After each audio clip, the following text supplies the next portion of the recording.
from the city that never sleeps. 17 miles from Madison Square Garden, New York City. It's America at Night with Rich Valdez, America's favorite late-night talk program, featuring interesting guests from around the world and calls from across America. And now, here is your host, Rich Valdez.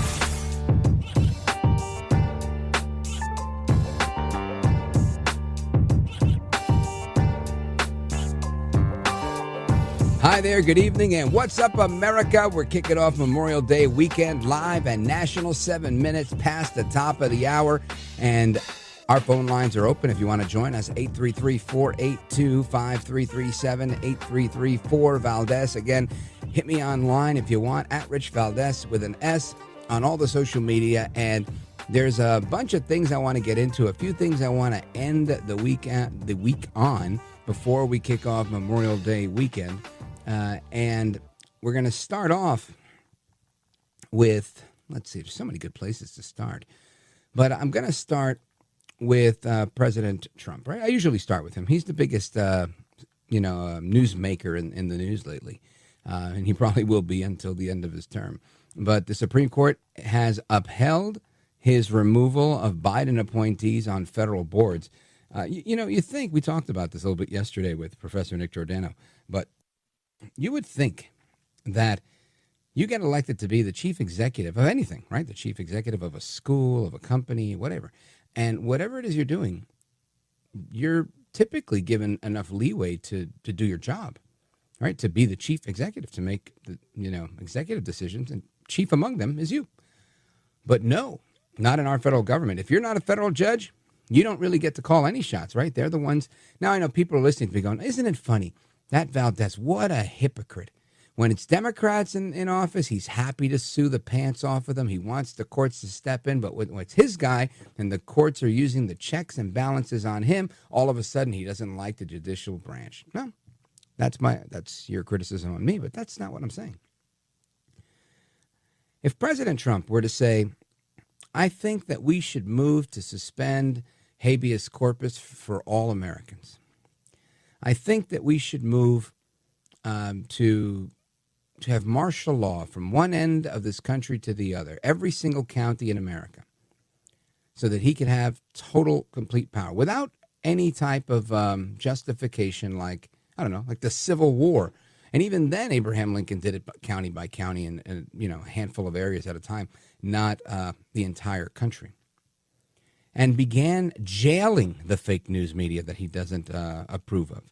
And he began putting the publishers of these pamphlets in jail, right? As Lincoln did, right? Lincoln did all these things to preserve the republic. Even then, he'd be within his power as president. And it's amazing to me, and those are extraordinary circumstances in a time of war. Amazing to me that he wants to fire holdovers from a previous administration on boards. He wants to make very basic changes that any governor would be able to make. And as president, they give him a hard time. That's not a check and balance, my friends. That is lawfare. That is the administrative state slowing down a process that they know is inevitable. And I've got to say, we're seeing it now at every single turn. And I've yet to hear John Roberts, and maybe I'm not listening well enough, right? But I have yet to hear John Roberts, the Chief Justice of the United States. I've yet to hear him say something like, and we've had enough of this. The court's not going to be mocked, right? Give a little admonition here to the lower courts saying, stop the madness. But no, it's more like he punts whenever he can, sends it right back to them, says, hey, you guys figure it out. Don't bother me with this. Quite an elitist attitude, I got to say. And again, never met John Roberts. He's probably a heck of a guy. What do I know? I don't know anything. All I know is that he's not taking a harsh enough stance. He has a mouth, and he has a bully pulpit, and he should use it. And I don't care that he doesn't want to politicize himself. He's the Chief Justice, and he should pull some rank. Enough is enough. Ya basta. Anyway, That's that. Now, keeping it on Trump for a second, on the domestic policy, President Trump today saying, look, if Apple's not going to make their iPhones here in the United States, we're going to tariff them. Listen to this. On Apple, you said this morning that if they don't make their iPhones in the U.S., you're going to hit them with a 25% tariff. Right. Do you have the power to tariff one single company? And why would you want to hurt an American company in that way? It would be more. It would be also Samsung and anybody that makes that product. Otherwise, it wouldn't be fair. So anybody that makes that product, and that'll start on, I guess, the end of June. It'll come out. I think we have that appropriately done by the end of June. So if they make that product. Now, again, when they build their plant here, there's no tariff. So they're going to be building plants here. But I had an understanding with him that he wouldn't be doing this. He said he's going to India to build plants. I said, that's okay to go to India, but you're not going to sell into here without tariffs. And that's the way it is. Love that. I love that. I love that he takes a strong stance and makes it punitive if you don't want to make things in the United States. But, Rich, it's going to cost us more. I don't care. I used to have the same argument with my brother. He used to say, you know, Richie, you got to buy these, what's it called? It's not called stainless steel. It's called, man, what are they called? Cast iron skillet. He had all this cast iron cookware.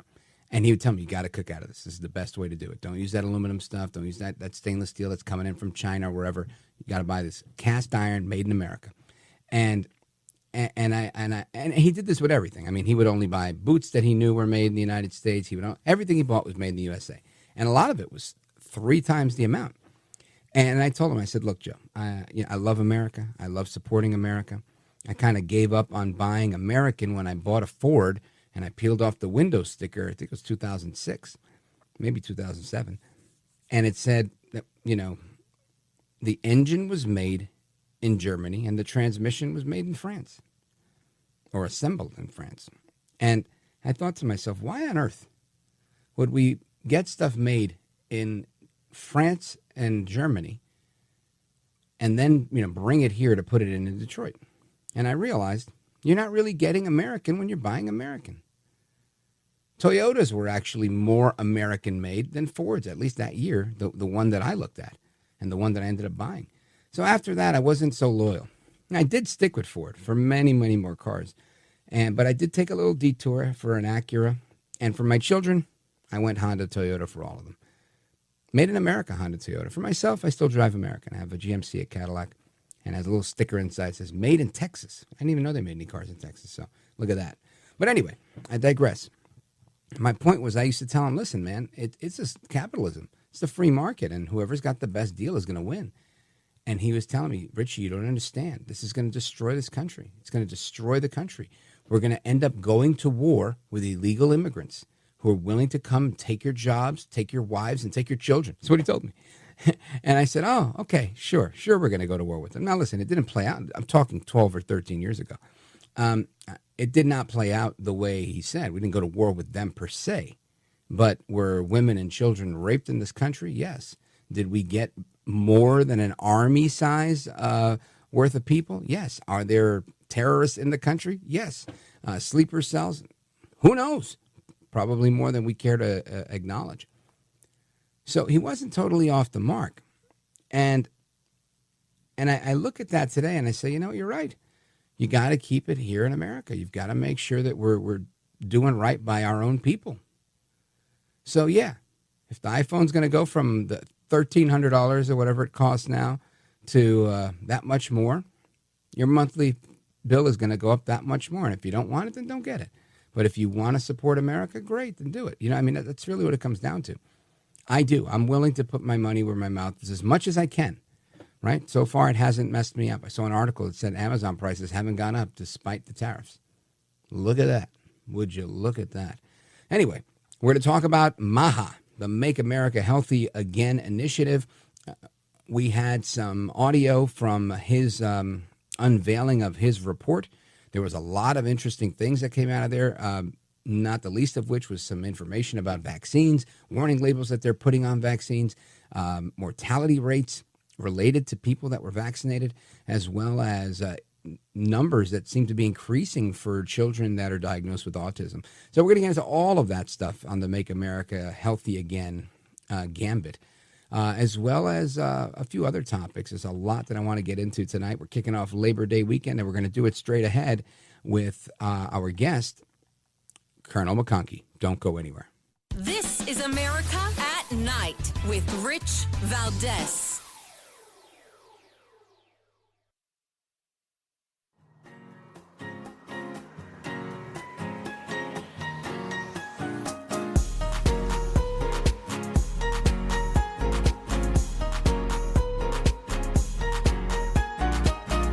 Well, thank you, Rich, and thank you for everything. I know you very well, and I listen, but I have a lot of people that listen, and they love your show, and I appreciate it very much. America at Night with Rich Valdez.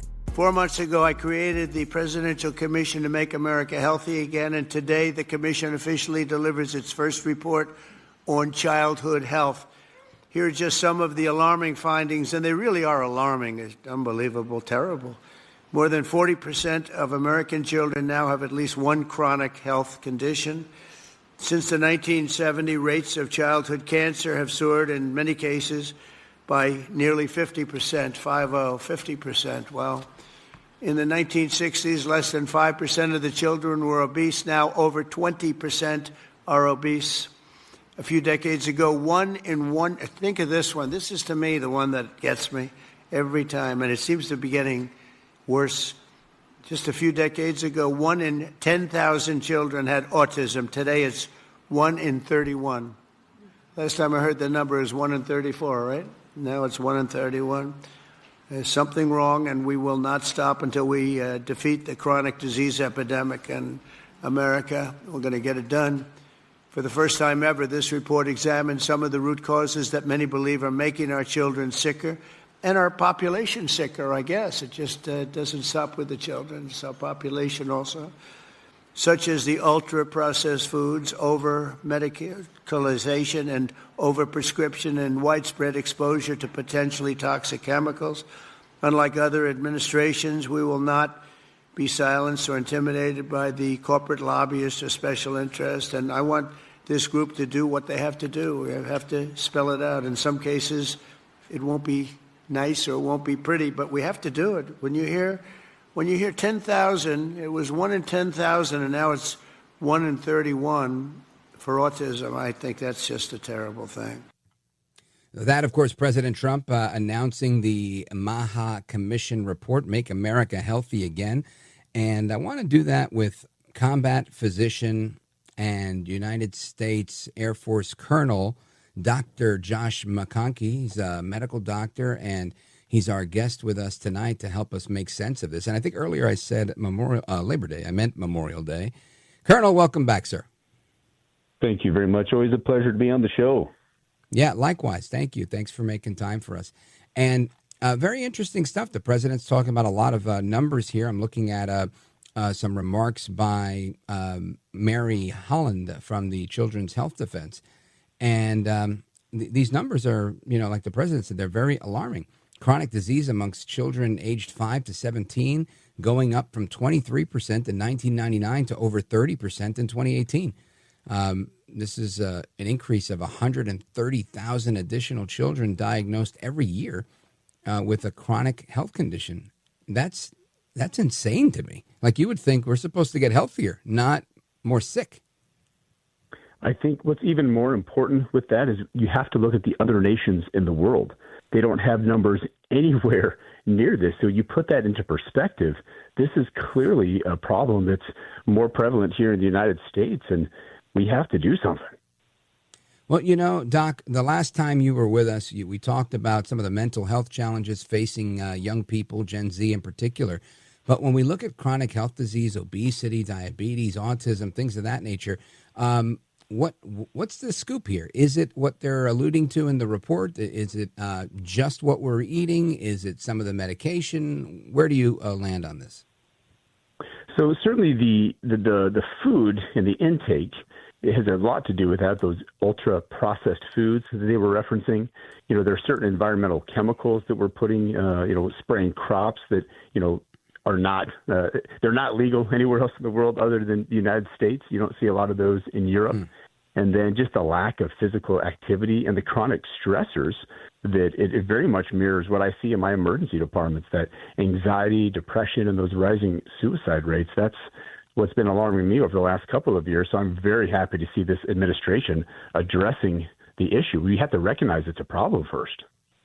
So far, and again, President Trump's administration has been in office for, 5 months, 120 days or so, and since January. And the bottom line here that I see is there seems to be some movement, right? There's been a couple of bans on food dyes and other initiatives that I think were lauded by a lot of people in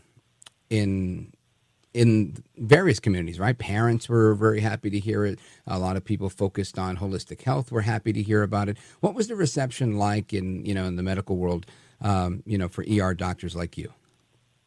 Well, I think a big overall take on that report is just, recognizing that there's an issue.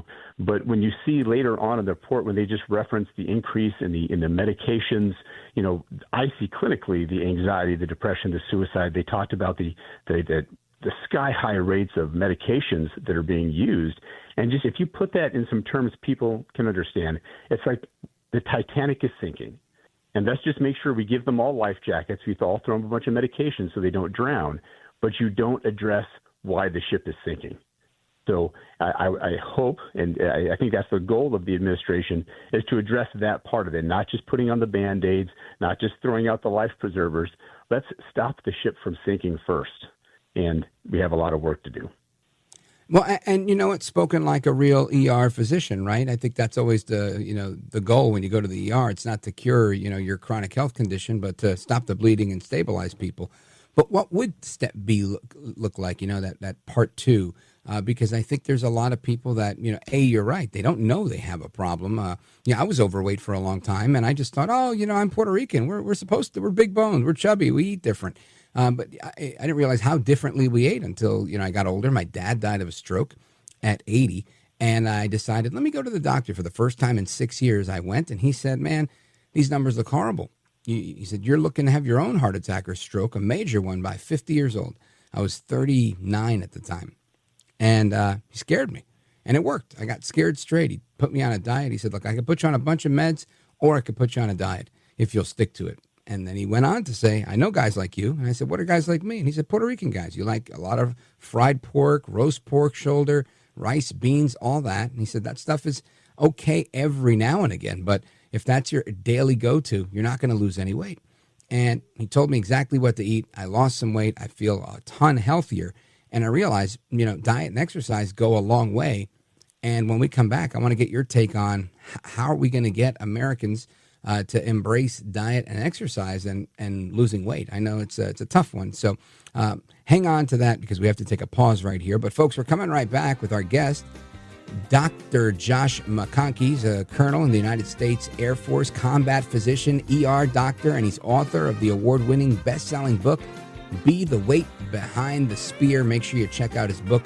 WeightBehindTheSpear.com is the website. Amigos, we're coming right back with Dr. and Colonel Josh McConkey.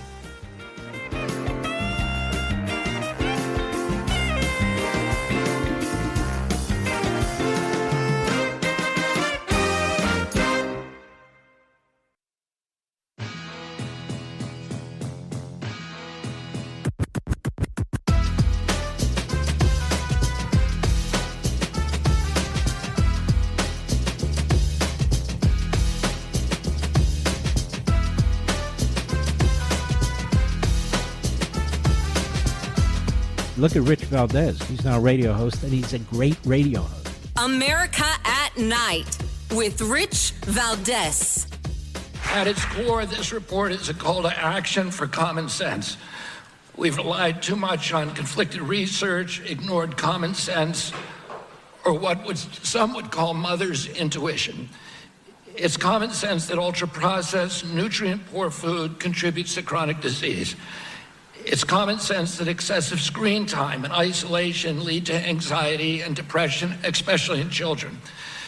It's common sense that exercise and healthy food should come before prescriptions and surgery.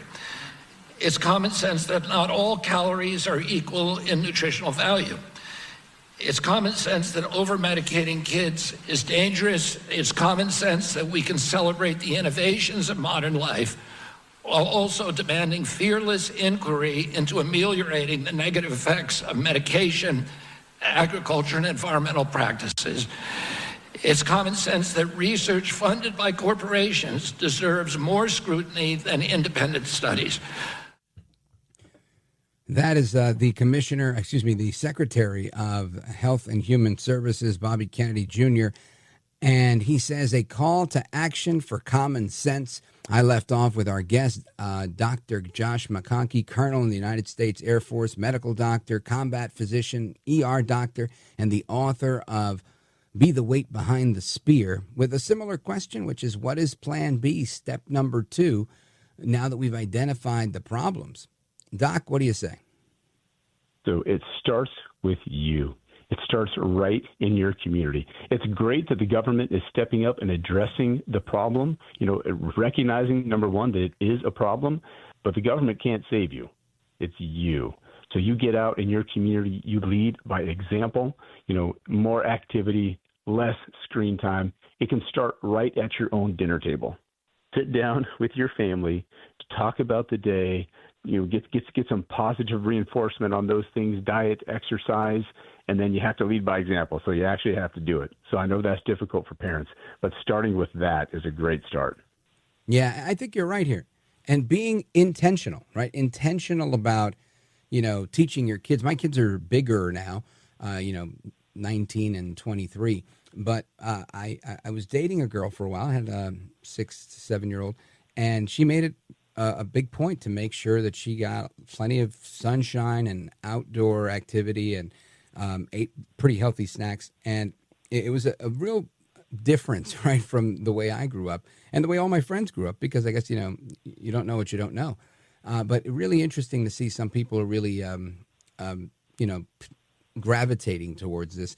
I'm wondering if it's enough people, and I guess we won't know until we can really measure the results of this. But from your position as a physician, do you see more and more people interested in being healthy, or is that just, a talking point?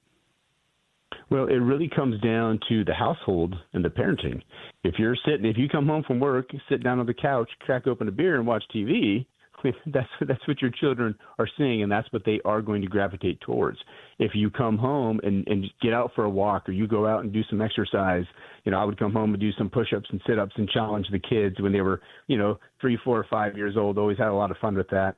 My son Luke is 14 now, and he, but actually he does before he goes to bed is he does push-ups and sit-ups, and we have to yell at him to go to sleep. But it's leading by example.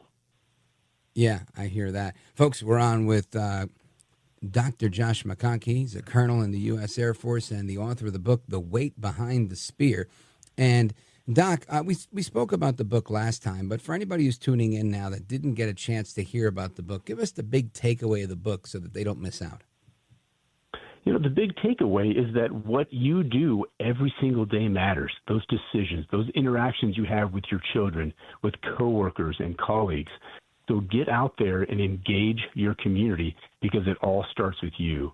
Whether you're coaching Little League, or you're volunteering in your school or church, or there's plenty of people that just don't want to work with other people, go to your local animal shelter. Those animals are emotional support animals for somebody. So everyone has something to give. You matter. Outstanding. Now, Colonel, let everybody know how they can follow you online. What's the best place for people to go to keep up to speed with your work? So weightbehindthespear.com, WEIGHT, weightbehindthespear.com. On Instagram, it's Josh McConkey, MD, and on X and Twitter, it's McConkey 007. Outstanding. That's pretty cool, McConkey 007. Love that. Anyway, Doc, thank you, brother. Have a great time of rest this weekend for Memorial Day. Thank you for your service. You're a gentleman, a scholar, and a patriot. God bless you. As always, thank you, Rich. God bless. You bet. And amigos, we continue straight ahead with your thoughts, calls, and reactions. Open phones across America. We're live this Friday evening, and the phone number is 833-482-5337, 833-4-VALDEZ. This is America at Night with Rich Valdez. Call now, 833-4-VALDEZ. That's 833-482-5337, 833-4-VALDEZ. That's Valdez with an S.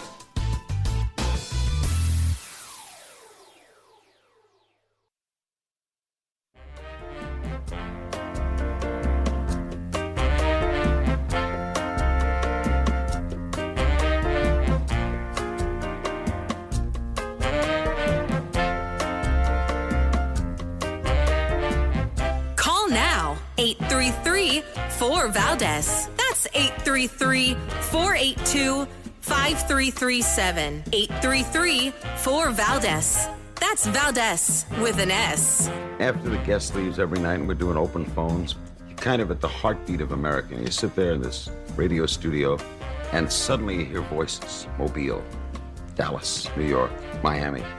And there's kind of a conglomeration of America all in one room. You know, I'm not a Republican, but I listen to you because you speak moderately and reasonably and softly and decently, and I really appreciate that. America at Night with Rich Valdez.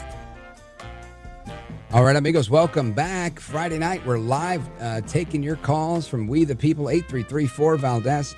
And I want to share with you something before I hit the phones. It's an article I'm looking at here, foxnews.com. Check this out. Father of suspect accused of killing Israeli embassy staffers in D.C. was guest at Trump's joint address. So the guy who gunned down that beautiful couple, his dad was at the mini State of the Union that Trump had. And I say mini because it wasn't, on time for that. But it was still a big joint address. Eric Rodriguez is his name. He's the father of Elias Rodriguez, and he attended the joint session of Congress at the invitation of Congressman Jesus Garcia, who goes by Chewy. And this was all obviously before his son's attack of murder of two, people he believed were Jewish.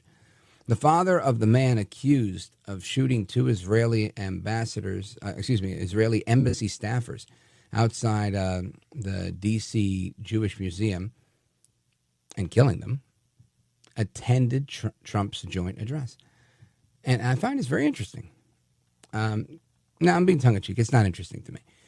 I would have bet money that this was the case. If somebody were to say, do you think that there's any... I would say, I bet you anything. This guy, because that guy was pretty young. People don't become radicalized like that overnight. It takes a while, and there's usually an opening somewhere. And it's that opening that opens the door for certain things. Now, listen, I'm not saying it happens every time, but my anecdotal sense is that I'll roll the dice. How do you get an AOC? Two ways. One, two parents that are so entirely apolitical that she's never, ever been exposed to anything political her whole life, gets to college, and they take over her mind. Right? That's the only idea she's ever heard. The only reason my kids understand politics even remotely is because I've explained some things to them growing up. It didn't give them my opinion per se, but I gave them what I knew they weren't going to hear anywhere else, because I knew what they were going to hear when they got to college, what they got in high school. So the same thing here. If you don't prepare your kids with hearing both sides of it, because they're always going to get the other side, then you're fighting a losing battle. And I would suspect that coming at, from Illinois, which is, the Chicago machine, and from a Democrat congressman, the dad being close enough to a Democrat congressman to get invited to a joint session of Congress. I wasn't invited to a joint session of Congress, right? You got to be pretty VIP for that. So, and I wish I was. Any of my congressman friends listening, I wish I was invited to that. But, all jokes aside, The guy's obviously very politically involved, the dad. So now you get the son, send him to college, push him from being, very liberal, progressive JFK Democrat to an all-out crazy AOC type of progressive, pro-crime criminal progressive, right? That's how they do it. And it makes all the sense in the world because they haven't been exposed to anything else. At that point, they're just like, oh, my gosh, I can't believe I'm studying in this university on stolen land. These darned white people, how dare they? Right? And this is the same thing that happens on Puerto Rico to all the people that, are taught from very young. This is a colony. We've been colonized. And one day we're going to be free. This is what they told the Cubans. Look at them now. So it doesn't surprise me. Disappointing, but not surprising. Anyway, the elder Rodriguez is an Iraq war veteran, and he's a steward for the SEIU union. Oh, boy.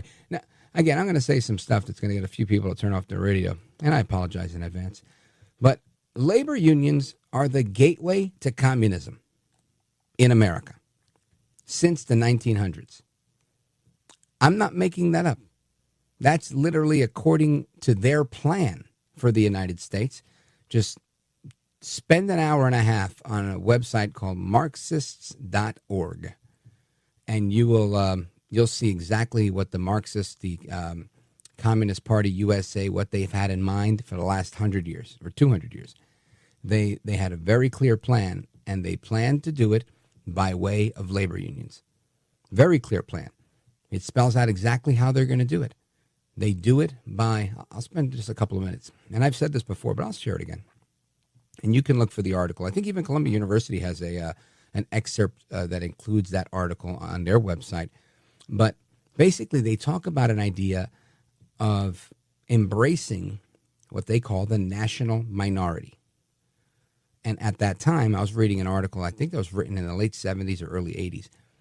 And the national minority at that time were African Americans. And it says in this thing that you need to ingratiate yourself with someone that's in that group, the national minority group, and give them an insignificant position of power. Hence, they came up with the position of shop steward within the labor unions. And it says, make them feel special, make them feel important so that they will become loyal to the member of the CPUSA, who is, within the labor union, so that they could become a political force. This whole thing was about organizing a political movement within labor unions. What's interesting, though, is that the labor unions barely existed at that time. Many of them didn't exist and were literally created to have this political power. So when people tell me, why are you against it? It's not that I'm against unions. I'm against communists. And if the union that many people who work for these unions, really love, and they're one and the same with communists, well, then we've got to pick and choose our battles, right? I'm not going to say, well, I love the union, but I hate the commies, but I love the union. No, listen, I love America. I love the free market. So anyway, this man, the dad of the alleged murderer, Mr. Rodriguez the Elder, Iraq war veteran, thank you for your service, sir. And he's a steward for the SEIU, Service Employees International Union, who works at a Chicago VA hospital. And the congressman goes on to say that Eric represents the very best of our community, someone who has served his country, continues to serve his fellow veterans, and fights every day to protect the dignity of working people. Well, amen, praise God, hallelujah. And his son is a murderer. Not only a murderer, but an activist murderer. One who murders people and then pulls out a keffiyeh, right? This is a Hispanic guy from Chicago, Latino, right? Waving a keffiyeh after gunning somebody down and yelling, free, free Palestine. I mean, this is just insanity to me. So Mr. Rodriguez the Elder and the SEIU, of course, did not respond to any requests to comment about this. But we all know what's going on here. And again, I don't want to sound cliche, and it doesn't matter. It's not scientific, but I'll ask the question anyway. Does the apple fall far from the tree? I don't know. But we will get some reaction from you guys. And let's start off with Paul, my man Paul, the faithful, Boise, Idaho. Go right ahead. Thanks for taking my call, Rich. Yes, sir. I've been giving it some thought, a lot of quiet time for the two victims of the assassination, of them minding their own business, doing what they were doing as young lovers were doing, thinking about their future, talking about their future, and having it just taken away from them. And their parents lost out big time too. They can't be replaced. We can learn from this. Hopefully some judgments will be made, appropriate ones, if this is indeed the killer. They said they got him, and he seemed to be bragging about it, so maybe they can move on from there. But listen, I think you're 100% right. I think we need to, not only learn from this, but we need to remain vigilant as a result of this and realize that there are people out there that are calling for an intifada for people to kill the Jews. And guess what? Now they're killing the Jews. Not just in Gaza, not just in Israel, not just at the music festival on October 7th, right here in Washington, D.C. That's crazy. Folks, we're going to come to your calls in Virginia, Georgia, and more to talk about tariffs and socialized medicine, the Make America Healthy Again movement, and so much more. Don't go anywhere. This is America at Night with Rich Valdez.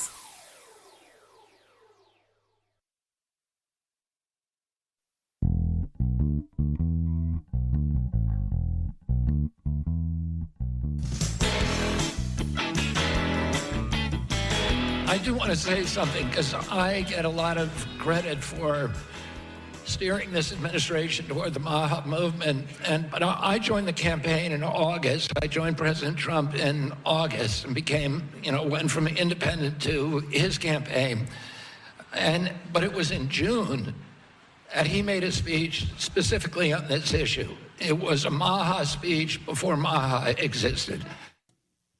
MAHA before MAHA existed. RFK giving kudos to President Trump for spearheading this initiative. I want to take your calls and get your thoughts on this. Let's go to Maddox, Fairfax, Virginia, WMAL. Go right ahead. Hey, Rich, absolutely love your show. Your insights are incredible. Thank you, brother. Appreciate that. So I have two parts. Number one is kind of a question for you as far as your opinion. We know that in our healthcare system, the liberals' end goal is socialized medicine. Or their end goal is total government control of everything. So how they do that creates so much chaos in whatever area we're referring to. Here it's healthcare, so that they can make a justification as to, okay, now it's such a mess, the government has to take over. How do we, my question to you is, how do we combat that? We know what their end game is. It's easy. So how do we combat that aspect? I think you're right on. And I think what happens here is we're doing it, right? Maybe we can all be more active in the activist front, right? But we're doing it. We're electing people like Trump that are willing to take on Big Pharma, that are willing to take on the powers that be, and that's, you got to support those people, and it's that simple. And whenever we could do it on our own, we do it on our own and be part of the movement. No movement works without an activist. Maddox, I appreciate the call. Let's continue the conversation. The music means I got to go. Eduardo and Steve, we're coming right back, so stick with me if you can. Very good points on different topics that we're discussing, and I'd like to get to those. Amigos, hasta la próxima. Take care. Good night, and God bless you, America. If you're signing off, have a great Memorial Day. If you're sticking with me for a little longer, I'm coming right back, and we've got plenty to discuss. Don't go anywhere. I'm Rich Valdez.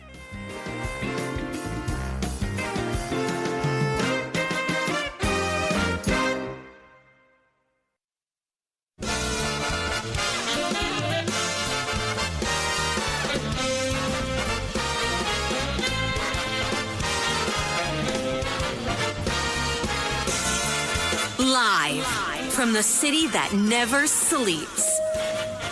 17 miles from Madison Square Garden, New York City. It's America at Night with Rich Valdez. America's favorite late night talk program, featuring interesting guests from around the world and calls from across America. And now, here is your host, Rich Valdez.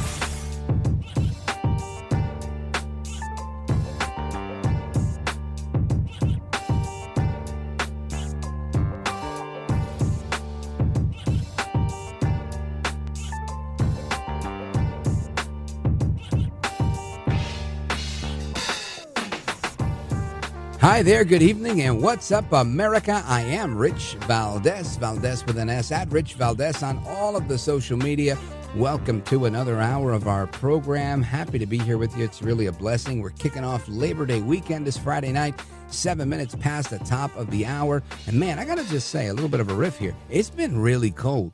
You know, I'm a native New Yorker. I was born in Brooklyn, New York. So, you know, Brooklyn, New York is I don't know, pretty cold place. But as I've gotten older, I've got zero tolerance for the cold. And it's been like 50 degrees. My heat went off 2 or 3 times this week. This is insanity. Anyway, I want to get into the news of the day. There's plenty for us to talk about. We've been talking about a lot of things, not the least of which is the dad of the alleged murderer who yelled "Free, Free Palestine" after gunning down 2 employees of the Israeli embassy.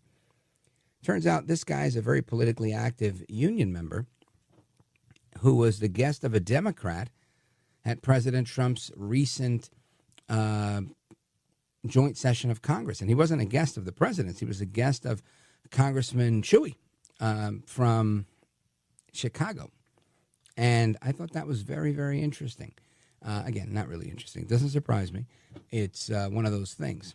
Now, I was looking into this a little bit, and this Congressman Chewy, whose real name is, I don't know, something Garcia, he came under scrutiny from a guest of ours, Alderman Raymond Lopez, a couple of years ago. And I don't usually go to calls in this segment, but I'm going to go here now because Eduardo is in Tampa, Florida. Streaming the show, richvaldez.com. And I want to go to Eduardo because he wanted to explain something to us. Eduardo, go right ahead. Yeah, so I used to live in Chicago for 50 years before I left 2 years ago. This is an interesting connection with Chuy Garcia. You lived in Chicago for 50 years, you said? Yeah, because I'm 54. Wow. It's a long time. It's really cold in Chicago. Yeah. It's colder than here. Yeah. But the interesting thing, you mentioned Chuy Garcia. He used Jesus Garcia, to be exact. He lived in the neighborhood. He was the alderman of Little Village. That's a Mexican neighborhood on the south side. Gang infested. His son was a Latin King member. This Rodriguez, he lived in Albany Park, where the FBI raided his apartment. Albany Park is gang infested. This is a Latino in a Middle Eastern cause. What an interesting marriage of issues that is, don't you think? Yeah, no, I really do. And again, the only time I see Latinos involved in any of the Middle East activist causes, it's a Marxist cause, and it's typically something with the oppressor versus the oppressed. It's exactly what they used in Cuba. It's what they constantly used in Puerto Rico against the imperialist United States, the evil colonizers. And, you know, as much as I try to argue with people and say, look, who was oppressing Puerto Rico before the big bad United States? They turn and, quite frankly, tell you it was Spain. Okay, it was Spain. And then I go, can you tell me a time when Puerto Rico was, because you know how long Spain was in charge of Puerto Rico, Eduardo? 400 years. That's a lot of time. Now, you tell me. Yeah, it's a lot of time. I don't know anybody who's been alive for 400 years. So your mom, dad, your grandma, everybody was, Puerto Rico's been a colony forever.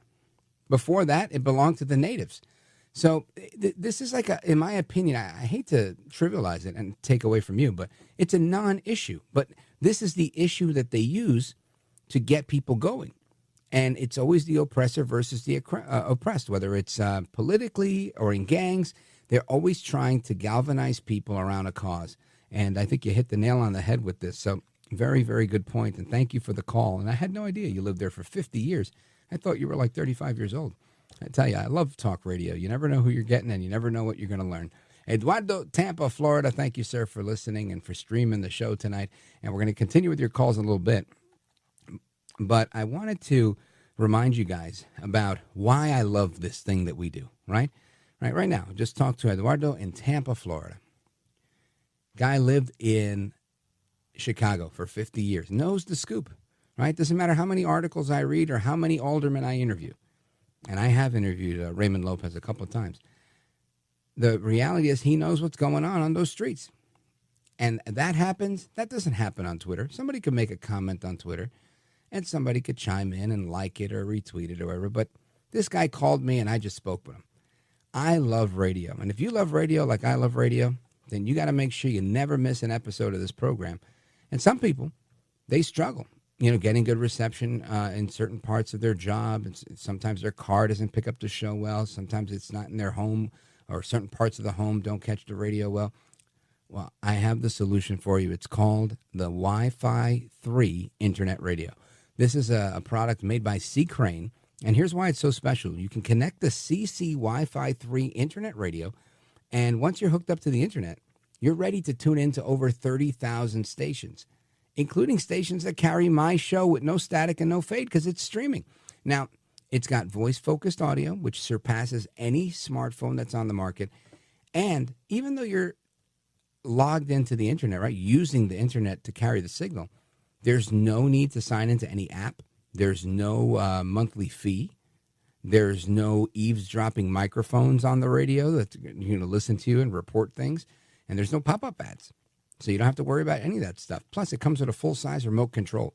So that means you could sit in your favorite easy chair and pick whatever you want to listen to. It's never been easier. Plus, the whole thing doubles as a Bluetooth speaker.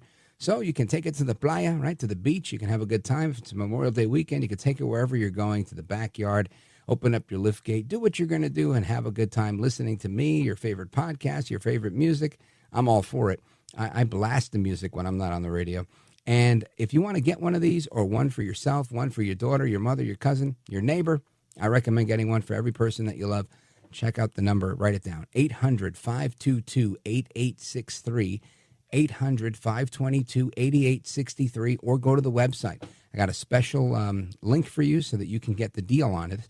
And it's the C. Crane website. It's ccrane.com/rich. That's ccrane.com/rich. And ccrane.com/RICH. And you can go to the promo code section and you put in the code RICH. You get $75 off. Plus, you can get this on Amazon as well. So what are you waiting for? Go check that out. ccrane.com/rich.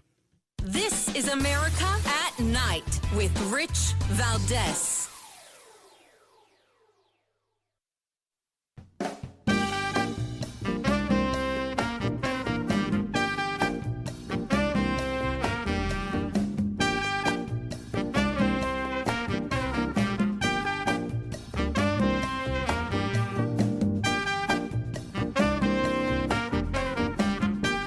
Rich Valdez, who, again, will do a fine job, and I know you'll enjoy listening to him. This is America at Night with Rich Valdez.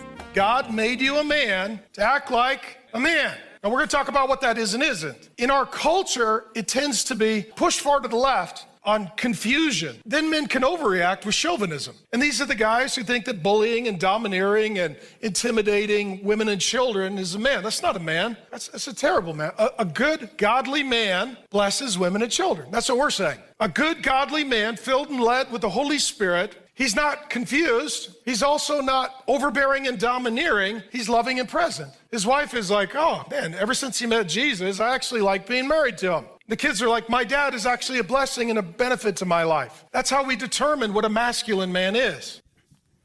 Well, that's Pastor Mark Driscoll talking about masculinity and manhood. And that's what I want to talk about for the next half hour or so, quite frankly, with the spokesperson for the International Council for Men and Boys and the author of Real Men Don't Go Woke, a roadmap for emotional resilience and authentic expression. And that author, Dr. Gilda Carle, welcome. Hi. I love what the pastor said. Me too. I agree with everything he said. Well, that's a good start, and I think it's important that we make sure we don't leave the conversation with people saying, there they go having another meetup of the toxic masculinity group, right? Because I think that's what the left wants to do, right? They want to label masculinity as toxic, when in reality, I think it's an attack on masculinity. It certainly is. A guy leaves his house in the morning and he's automatically told he is toxic. And so what are the men doing? These days, if they're not taking cover, they're going the other way and going woke. And they are losing their voice, their spine, their ability to speak in any intelligent fashion. They have lost their minds, those guys, because they've dropped out of religion. They've dropped out of family. They've dropped out of mental acuity, and they are playing to the expectations of these radical feminists. And it's making them not only sad, but the suicide rate of men is 4 times greater than it is for women. That's what's happening today. I had a book signing for Real Men Don't Go Woke. And I talked about this, and it was very, very crowded. Book signings are usually 10, 20 people, but everybody wanted to hear about what I was saying. And I said, 10-year-old boys are committing suicide. And the group said, what? And then we left. And then the next morning, one of the women in that group called me to say she couldn't stop crying. Her best friend's son at 13 had committed suicide that night. This is no joke. Now, Dr. Gilda Carle, before you go on, I want to follow up here, because I think this is a very critical point you just made. You got boys, men and boys, that are way more susceptible to suicide. Is this because of mental health, a higher level of fragility, a higher level of pressure? What's the reason for that? Well, there's tremendous pressure. Think of a rag doll being pulled in one direction by the radical right and in another direction by the radical left. And the radical right, they are told they're all part of the radical right because they're all toxic. They're male. And so they're trying to find their place somewhere. And where are they going? Well, if you listen to the 30-year-old women, they want their men to be woke, except for the one problem. I do relationship counseling. And I speak to people all over the world. And the women are coming to me of that age and even older and telling me they can't find a guy. Why? Because, I tell them, they have canceled the guys. They have put them down. They have castrated them. And guys don't want to even be involved anymore. So, Dr. Gilda Carle, I think you bring up a really important point. And I'm going to preface what I'm going to say or ask you with just a little bit of the conversation I had before you came on, which was you've got Bobby Kennedy in the Department of Health and Human Services, and he's leading the way, him and President Trump, taking on Big Pharma, fighting back against the establishment, the status quo, with medical stuff. But I don't think that's happening on the mental health front, and I think it needs to. Because so much of the feminism you're talking about is, taught in college and it's in popular culture. But a lot of it comes when women get divorced or women have a breakup and they go to their therapist, and their therapist is now inculcating them with massive amounts of feminism. You don't need men. You don't need this. You don't need that. And there's like an army of women out there that are eat, pray, loving their way into spinsterhood. Yeah, well, I don't befriend those people. I don't have any friends who are like that. And these people are foreign to me. Many, many, many years ago, I was in New York. That's where I was on television and radio for so many years. And I attended a meeting of NOW, National Organization of Women. I didn't know anything about these people. And they got up and screamed and yelled against men. And I found myself in this sea of anger. And I just asked, I was so young and naive, I just asked one question. Do any of you women have male children? And they all raised their hands. And I said, what kind of a message are you sending to these boys? And then I was ushered out. They didn't like my kind. I bet. That's what happened to me if I ever became a shrink and said something like that. They'd kick me out. Wow, folks, we're on with Dr. Gilda Carle. She's spokesperson for the International Council for Men and Boys, and she's written the book, Real Men Don't Go Woke. And Doc, we've got about a minute and a half before we take our first pause and come back to you.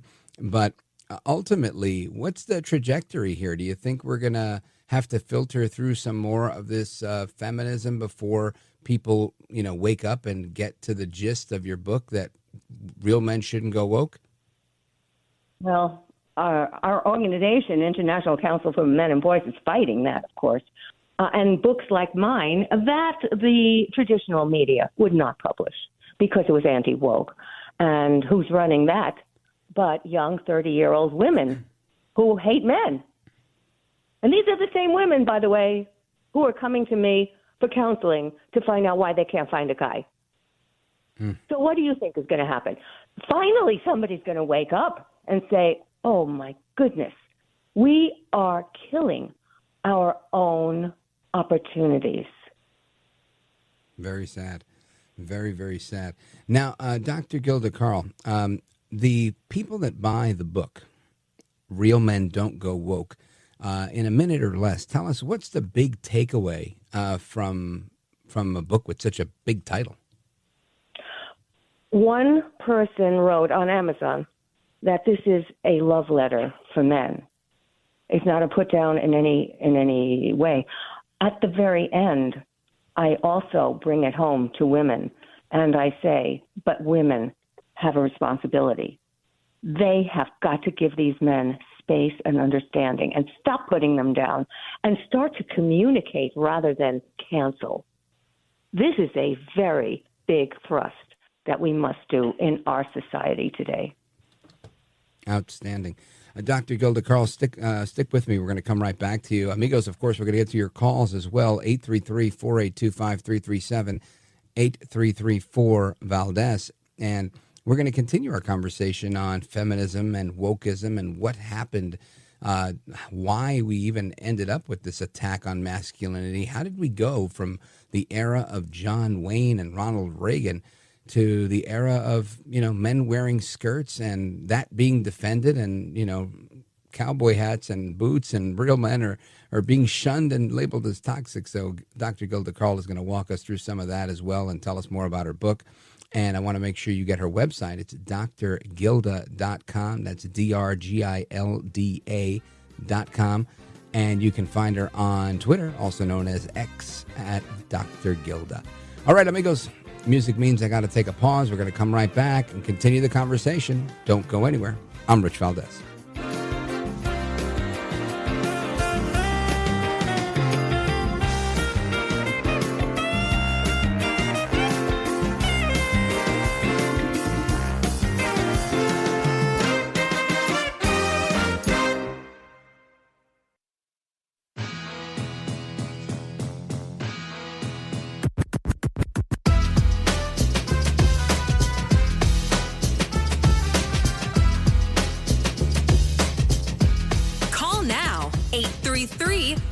Valdez. That's 833-482-5337. 833-4-Valdez. That's Valdez with an S. Feminism has really taken a wrong turn. So the earliest feminists, they were seeking to build a society that fits around the needs of women. So that's ending kind of maternity discrimination and allowing women to be wives and mothers and still have fulfilling work, with flexible hours or whatever they needed. Somewhere along the line, feminism turned into this kind of Carrie Bradshaw, Sex and the City type feminism, where it was all about living a hedonistic lifestyle, not having commitments, not being part of a committed relationship, but just being able to do whatever they wanted. And this brand of feminism is the one that's kind of followed us into the 21st century. But actually, has made us a very lonely and isolated nation. If you look at our statistics, a lot of people who are living by themselves are not by choice, by circumstance. And they would like to have a family, but haven't been given the support to do so. That is some commentary from, who was that from, Count? Lois McClatchy Miller. And I want to get some reaction to that from our guest. Our guest is Dr. Gilda Carle.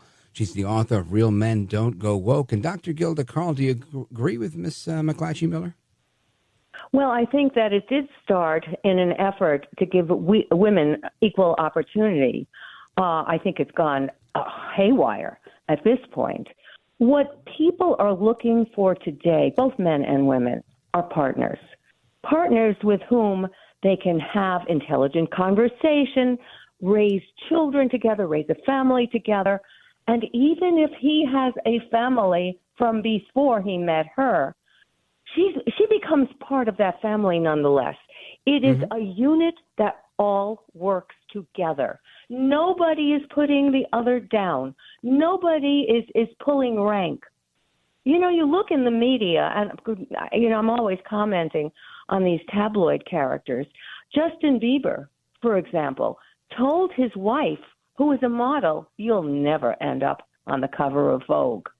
Now, they're a young couple starting out. They already have a baby. He's 31 years old, and he's pretty messed up. But for him to put himself in that position of telling her such a thing, this could have devastating effects on somebody who's looking to grow her brand. And this is not the way we communicate. And I don't think we have been taught in our schools how to communicate properly, how to respect, how to have relationships. Oh, yeah, we think we have stressed the 3 R's, reading, writing, arithmetic, and we haven't done that too well either. But there are 2 other R's, relationships and respect, that have never been taught to our children. And so they go out into the world and they figure, well, I can get away with saying anything. The answer is no, you can't. So let's talk about why. Why did this happen? Where did this shift go? Because I remember there was a time when, you know, you had to shake a man's hand, and I'm not that old. I'm 47. I just turned 47 this month. So how did we get from this place where men were once respected and you know really honored for being men to this place where we are now? I think in those days women felt that they weren't respected, and so they began to think to start to enunciate their own power, except somehow they made their mantra power over, not power within. There's a very big, significant difference for that. You don't try to power over anybody in your relationship. That is a sure way that the relationship is going to end. You have to become empowered. Stand up to your man. Tell your man, I don't agree with you. But anybody who goes into a relationship with a small letter I, a lowercase I, is going to attract similar lowercase I partners. Because you cannot say, I am Dr. Gilda. I am in love with you. I love what you do. I respect you, without a capital I. Because if you do, this is what happens. This is a Gildagram for you. We attract not who we want, but who we are. So lowercase I goes into a relationship, that person is going to attract a lowercase I. As a result of that, you have 2 people who are struggling because they don't know how to interact. There's a real problem. I said in the book, men are an endangered species because of what has happened to them now. And because, add to the suicide rate, the loneliness, as the woman had mentioned earlier, the loneliness, the depression, and eventually, of course, the testosterone levels going down and the Y chromosome getting thinner and thinner. Soon we're not going to have men on this planet. Is that okay? Is that okay with these radical feminists? I'm going to say from the ones I've spoken to, they're all for it. This is what they're preparing for. They literally have told me to my face, what do I need men for? I make $200,000 a year. I already have a child. What do I need a man for? They need a man for much more than financial support and support of their child. They need a man because they need to hear the different ideas of testosterone abundance all around them. We cannot see the forest from the trees if we're just seeing through our feminine lens. Look, there is a tremendous amount of loneliness today across the country, across the world. In Japan, they even had to set up a minister of loneliness for the people. Oh, yeah, they're killing themselves like in record number in Japan. That's exactly right. And when we think that these women have it all, they're making their big money. They're doing what they think they can do. Take, for example, the woman from Istanbul, Kubra Aykut. She had 1 million followers on TikTok, more than 200,000 of them on Instagram. She rose to fame, and she was beautiful, and she said, I don't need a man. And so she had a wedding without a groom. She married herself. Well, isn't that the height of egocentricity? Wow. No husband, no children to encumber her affluent lifestyle. And you know what happened? At 26 years old, she jumped out of her 5th floor apartment. That was a luxury building in Istanbul. Wow. She ended it all. You talk about mental illness. What more do we need to see? Yeah. You don't want to live your life without a man. But if these radical feminists are putting forth their major expectations for men, for example, one of them is the 666 rule. A man in my life has to be 6 feet tall, has a 6-figure income, and he's got to have a 6-pack. Well, great. He's going to be so busy trying to stretch his height and his income and work like the devil on his abdomen. When is he going to have time for the woman? I guess the women haven't thought about this yet. Very, very interesting stuff, Dr. Gilda Carle. I like your Gildagrams. Folks, we're on with Dr. Gilda Carle. Check her out at drgilda.com, on X at Dr. Gilda. She's the author of the book, Real Men Don't Go Woke, the book They Would Not Publish the Truth That Must Be Told. And she is the spokeswoman for the International Council for Men and Boys. And I want to continue the conversation with her. I'm hoping she can stick around. We're coming right back. This is America at Night with Rich Valdez. Call now, 833-4-VALDEZ. That's 833-482-5337. 833-4-VALDEZ. That's Valdez with an S.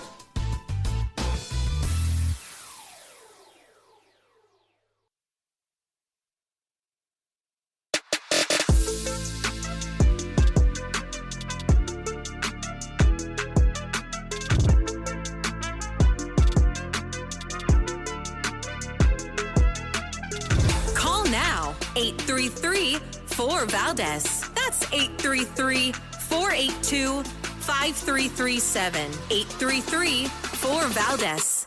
That's Valdez with an S. All right, amigos, welcome back, familia. It's Rich Valdez keeping you company this Friday night. We're live, we're national. It is Memorial Day weekend, and we're talking about masculinity, the attack on masculinity from the feminist left, and we're doing it with Dr. Gilda Carle. She's our guest. We've got calls from Ohio, California, Georgia, Washington, D.C., all ready to get in on this conversation. Dr. Gilda Carle, before we wrap up, I want you to give us, I guess, your final Gildagram, the big takeaway of your book. And I recommend everybody get a copy of this book, Real Men Don't Go Woke. Go right ahead. Well, for men, don't hold back. You have a voice. You know, you may have seen all of these things happening around you, but you're not stupid. I have taken out the most important feelings that I have seen currently in men. They are wounded, banished, shamed, unneeded, and they are angry.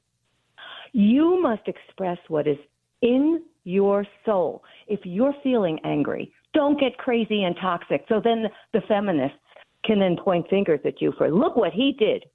No, you process this. This book is all based on Sun Tzu, The Art of War, and his whole philosophy that has been used throughout years and years of warfare and communication skills. And his philosophy is, don't go to war, go to communication. We don't need war. And when we cancel before we communicate, that's the end of our interchange. So it's very important. In the book, I also include the names of popular men in the media we have seen and we know. One man said, I didn't know that this guy is depressed.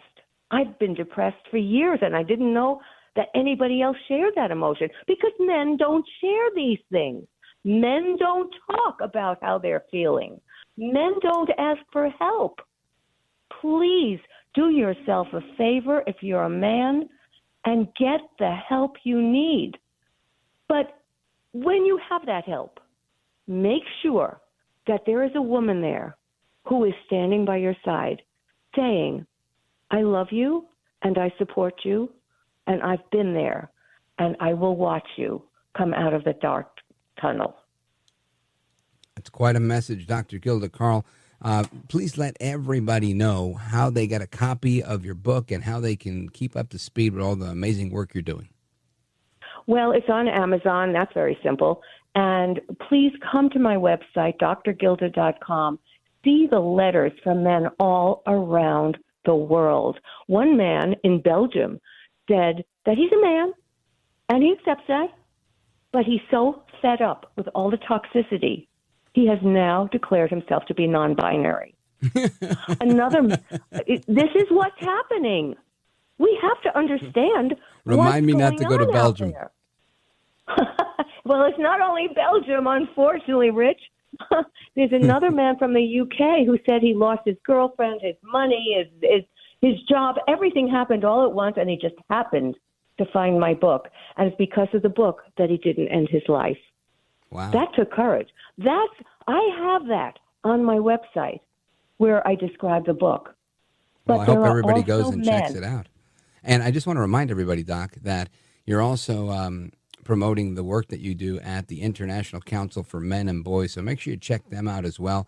And her website, again, drgilda.com. And you can follow her on Twitter at Dr. Gilda. I'm about to do that during the commercial break. So, amigos, make sure you follow her. Dr. Gilda, I want to thank you for being with us tonight, shedding so much light on this. I hope to have you back as often as possible because what a great conversation. Okay, what's your calendar? I'm happy the to guys talk on about the other this. side, they handle that, and we'll do it. We'll set up a recurring thing, maybe twice a month. You could be my anti-feminist advisor. I love it. Dr. Gilda, you are I love that. a gentlewoman, a scholar, and a patriot. I'm grateful that you joined us tonight. God bless you. God bless you, Rich. Thank you. And amigos, your calls and more coming up right now. Keep it locked right here. This is America at Night with Rich Valdez. Call now, 833-4-VALDEZ. That's 833-482-5337. 833-4-VALDEZ. That's Valdez with an S.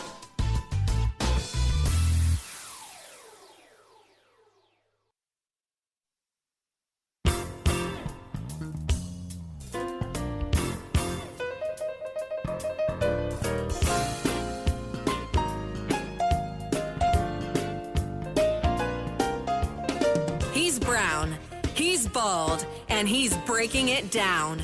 It's America at Night with Rich Valdez. All right, here we go to the phones. We go Open Phone America with me and you. Let's go. Don, Hayward, California, KSFO. Go right ahead, sir. Thanks for having me on, Rich. I appreciate you.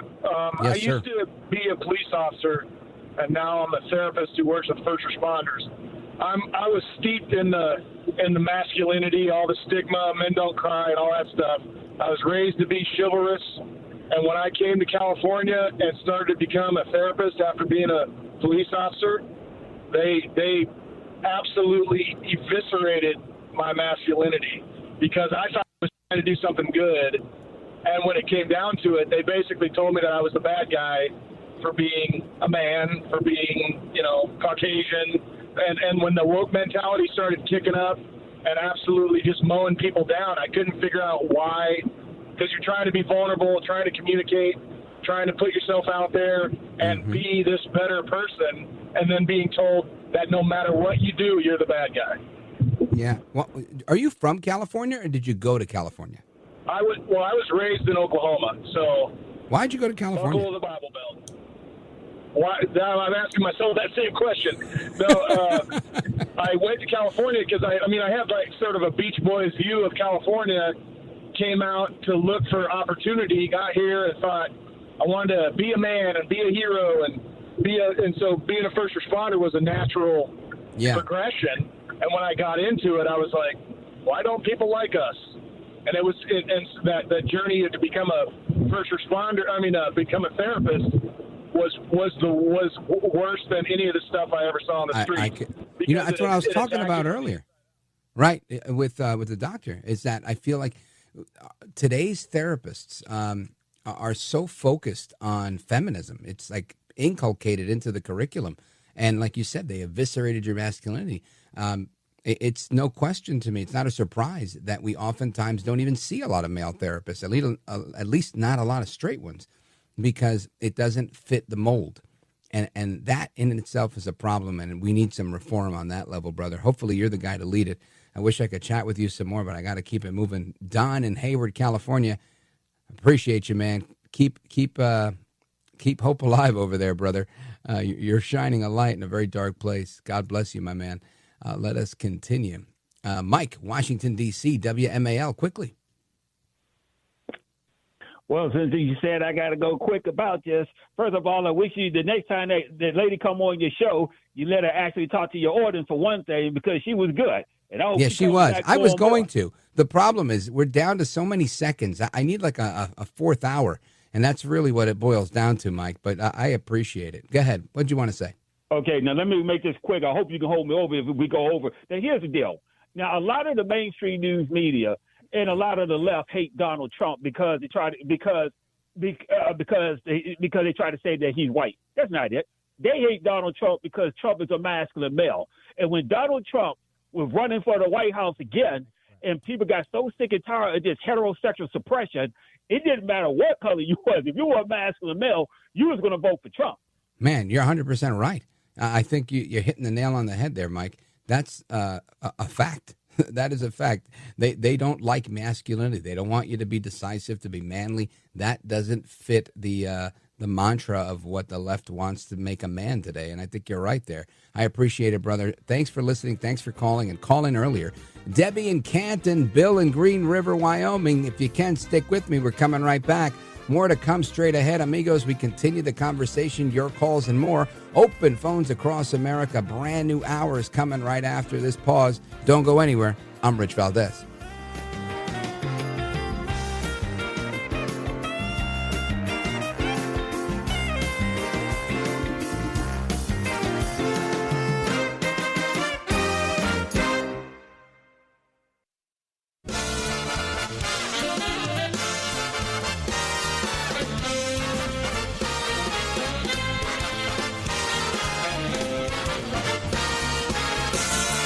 Live from the city that never sleeps.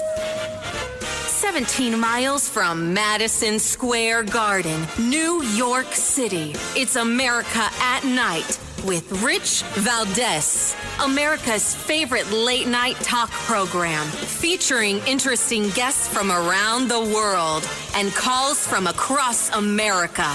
And now, here is your host, Rich Valdez.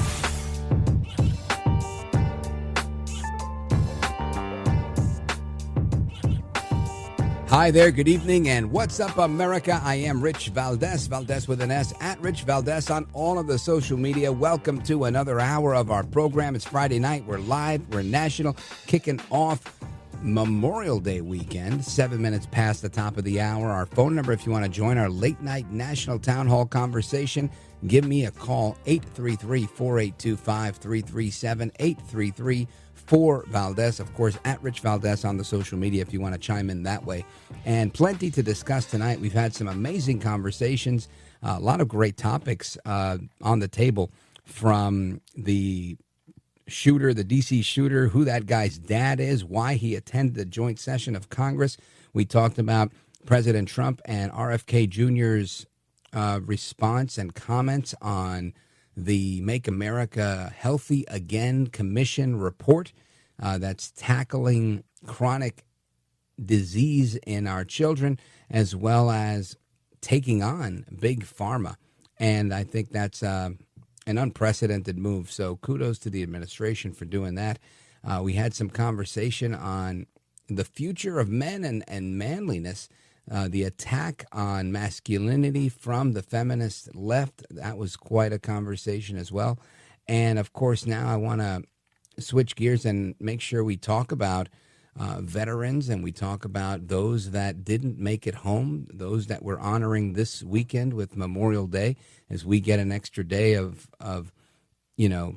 being off to commemorate their sacrifice of serving our country and not making it home, oftentimes doing that by grilling and having a drink and going to the beach and enjoying an extra day off, but never forgetting that sacrifice that they made.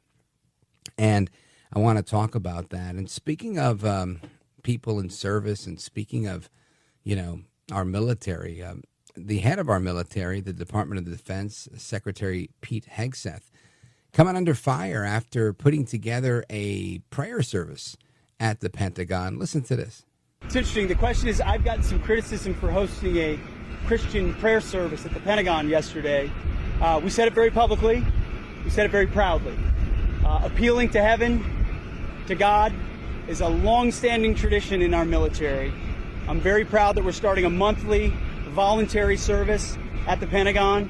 George Washington was on bended knee with the troops, praying for God's providence and protection in that moment. Chaplains and ministers and Christians and people of faith across generations have prayed because of the business that we're in. I mean, the business of the 82nd Airborne, and you watch that 911 button for the country, is a dangerous one on behalf of all of us. And we appeal to God. I appeal to Jesus Christ for that protection. And we're going to speak that word and be open and willing to talk about that at the Pentagon. If they want to criticize that, they're on the wrong side of a very important issue. And that, of course, Secretary Pete Hegseth, the DOD Secretary, head of the Pentagon. And interesting, right? It's interesting. He's right. This is an age-old tradition. We never came after other secretaries or any other people. I mean, I can't remember the last time that, a tradition that's as old as George Washington was attacked. But there's all sorts of firsts in the Trump administration. And it is true that there have been a number of groups like I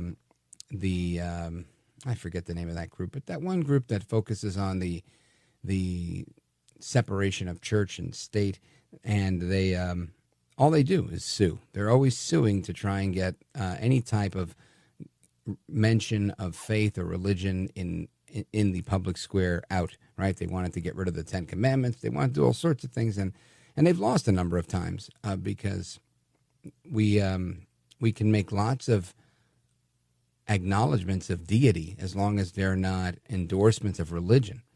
But needless to say, the godless left, that's what they do. And they're coming after Pete Hegseth now.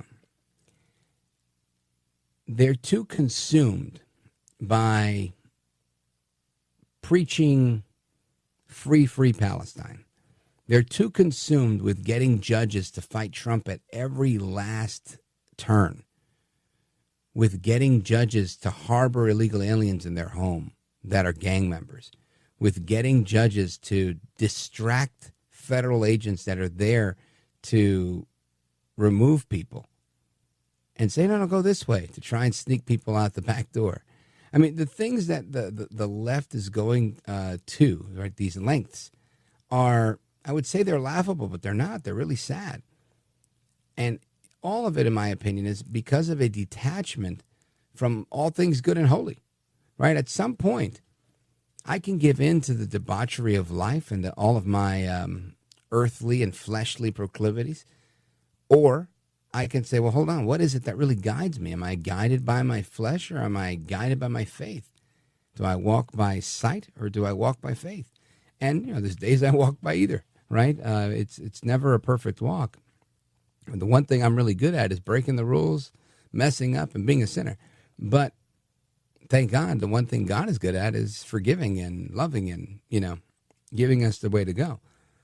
But this isn't a spiritual message I'm trying to make. I'm trying to make a message about how distinct one movement of people is versus another. We now have people calling for an intifada. They want to kill the Jews, and now the Jews are being killed, and they've been being killed for a long time. But they weren't being killed right here all the time, right? There was some graffiti, and not that that's okay, but it is a far cry from harassing somebody to murdering someone. I do realize it's an escalation, and we shouldn't allow any of it, right? And it should all be condemned. And we have seen, attacks on synagogues in the past. So it's not like this is the first time people have been killed for their faith or their allegiance to Israel. But it's the most recent. And I think it's important that we, not lose sight of what's going on as we go into Memorial Day. Because I think that's, again, it's insane that they're murdering young people for showing up at a work event. This is not saying I'm going after some general. This is somebody, they said 10 or 15 shots. Why on earth would you need to shoot two people 10 or 15 times? I mean, it's just overkill. Anyway, I want to talk about a lot of things tonight, and we're going to talk about a lot of things tonight, especially your calls, your thoughts, your opinions. We've got calls from Wyoming, Ohio, Georgia, Texas, and more that are coming in. But part of what I wanted to get into is a little bit about Memorial Day, a little bit about the importance of our faith, a little bit about what we can expect when we have people that serve and what they go through. And we're going to hear a story of war and ambition and loss and redemption from someone who lost their childhood to foreclosure, right? Their childhood home was lost, and was able to make a comeback and reclaim their identity. And, their story of going through this American dream. And that person's a veteran. And I thought that to be appropriate given Memorial Day, where so many served but can't share their stories today because they gave that ultimate sacrifice. So we're going to hear about that when we return, plus your calls, thoughts, and opinions as well. Don't go anywhere. This is America at Night with Rich Valdez.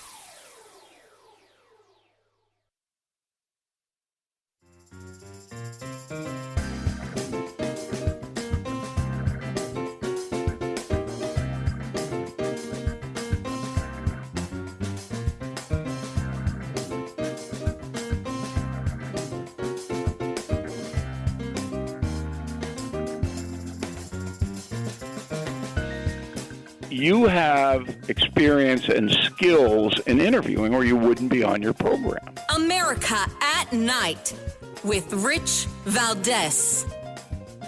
But in 3 days, the President and I will lead the most solemn occasion in our nation, Memorial Day at Arlington Cemetery.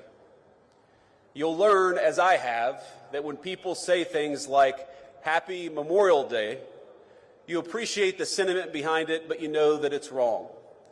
Because Memorial Day is not a happy day. And Memorial Day is not for those who served and came home.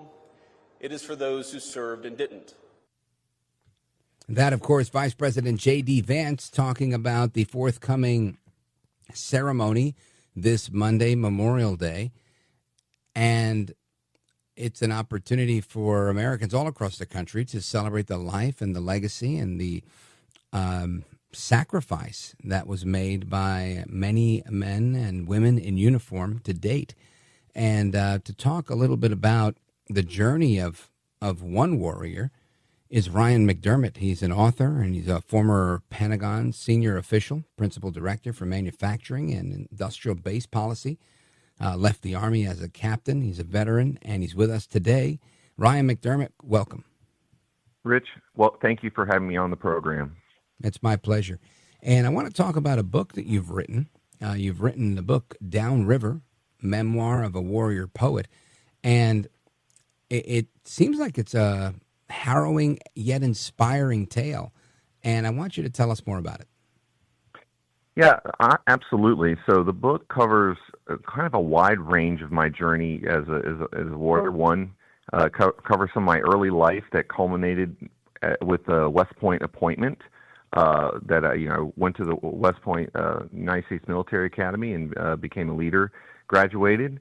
And then the second part of the book focuses on the Iraq War, where, sort of dual track of building a family. I had met my wife. We had our firstborn right before I deployed in 2003. And so it goes through the whole Iraq campaign, the initial part. And then it culminates, the last part of the book gets into a little bit of the stateside deployment that I did in support of our families before transitioning out of the Army. And I took a job on Wall Street working at Lehman Brothers. And there's a lot more to the book plot. We can get into a little bit more of that, but that's the sort of structure of the book. And there's a lot of I wrote it for catharsis, a lot to process, especially from the war, and having PTSD after that, and some of the loss that we dealt with. And so it's been something I've been working on for about 15 years, and now it's out. Well, let's start with your story and where it starts, right? So before Ryan McDermott gets to the Army, what's the beginning part of that story look like? So the beginning part of that story is I was born to a single mother, and my mother wanted the best for me. And, we had a family. She married my stepfather, and we had I have two sisters from that marriage, and it culminates. The first part of my book, my senior year of high school, my parents divorced, and we lost our home, and literally to the point where my mother ended up, when I was at West Point, was in a women's shelter, and I had nowhere to go. I was waiting on a West Point appointment. And there was a Catholic family that took me in, very generous family. They let me stay with them through my closing months of high school, and I secured an appointment to West Point. And I,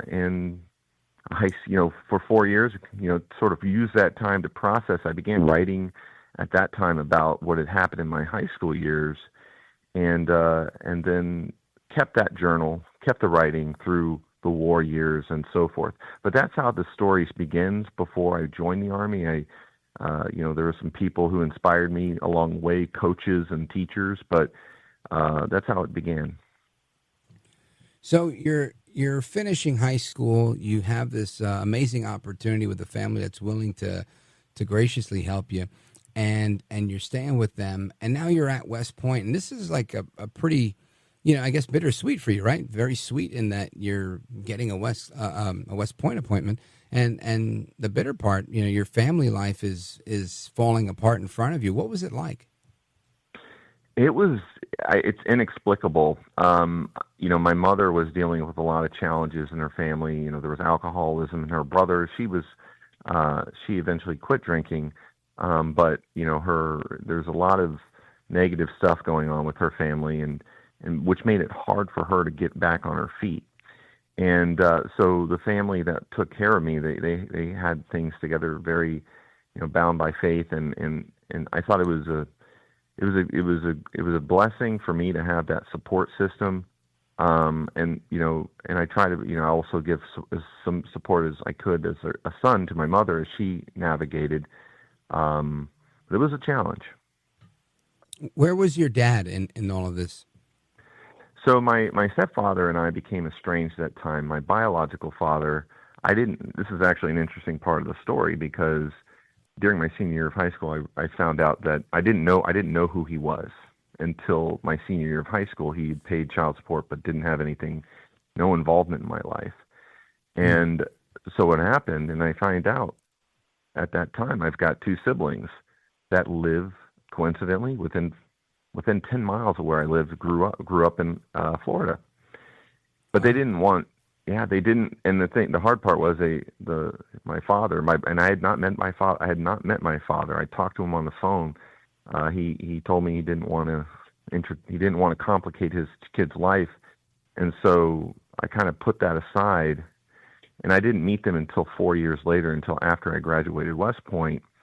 I reached out to I actually went through the internet, and I ended up connecting to my sister, who was a freshman in high school at the time. And it's a sort of serendipitous story, because my sister ended up connecting me 2 degrees to my wife. And so it was one of those journeys that, in some ways I wish it were different, but in the other token, I wouldn't be where I am today if I didn't have the path I had. So, and I'm very content with where I'm at now. It sounds like a story that has God's fingerprints all over it, honestly, right? When you can't explain it, but it works out for your good anyway. I always blame God in those situations. Folks, we're on with Ryan McDermott. He's the author of the book Downriver, Memoir of a Warrior Poet, and had some time in the Pentagon as a senior official, principal director for industrial base policy, and left the Army as a captain. And Ryan McDermott, I want you to stick with us. We're going to come back and continue the conversation about your book, so get some of your thoughts on Memorial Day. And I'm really curious to hear the rest of the story of resilience and self-discovery and, the catharsis you talk about. It sounds like there's a good amount of growing and healing and gleaning from a lot of experiences that I think we could all benefit from hearing and learning about. So I'm looking forward to that. And amigos, when we return, of course, we're going to get to your thoughts, calls, and opinions. We do have calls right now on hold from Ohio, from Wyoming, Georgia, Texas, and more. The lights are flashing. If you want to get on, there's 1, 2, 3, 4 open lines still. The phone number is 833-482-5337, 833-4-VALDEZ. And if you ever miss any of the interviews that we do on the program here, I always want to encourage you to go and check them out at richvaldez.com. You can always hit the replay button there, hit that little triangle, and you can listen to it. And there's plenty of them on YouTube as well. You can catch our interviews on YouTube as well. So keep it locked right here. The music means we're coming right back with our guest, Ryan McDermott. Don't go anywhere.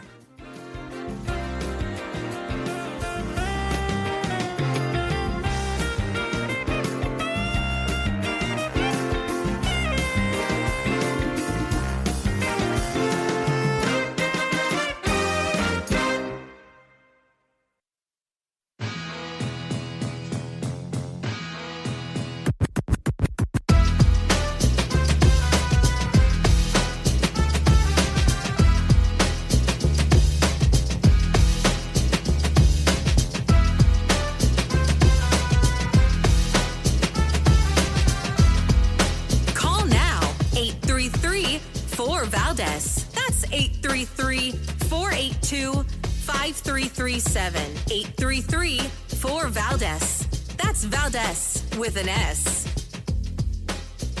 All right, amigos, welcome back. Rich Valdez, keeping you company all night long. And our guest is telling us about an amazing story, his own personal story. Ryan McDermott, former Pentagon senior official and captain with the U.S. Army.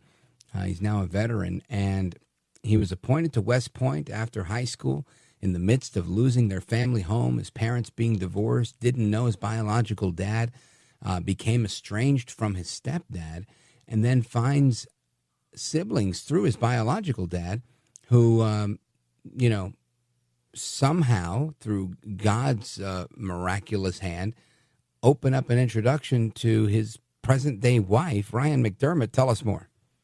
Oh, absolutely. So, and we'll start where my sister introduced my wife, and I think this is a key part of the story.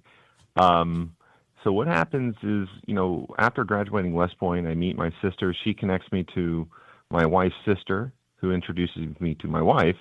And, this was my dream girl. Lucy is my dream girl.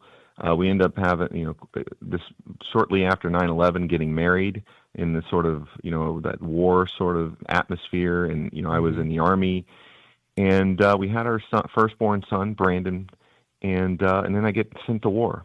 And when I come back, I don't realize it then, but I had PTSD, and, the relationship that we dreamed of, the life we dreamed of, it sort of remained elusive.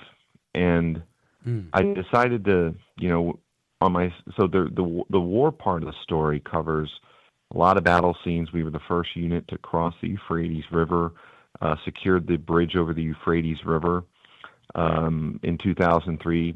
And then we were the first on the tarmac of Saddam International Airport. And so we saw a lot of combat, saw a lot of things that you don't, see every day, and you only see in war. And it really tests your soul in a lot of ways. And so when I came back from that experience, a lot of us had, sort of an adjustment to go through, and didn't really understand it.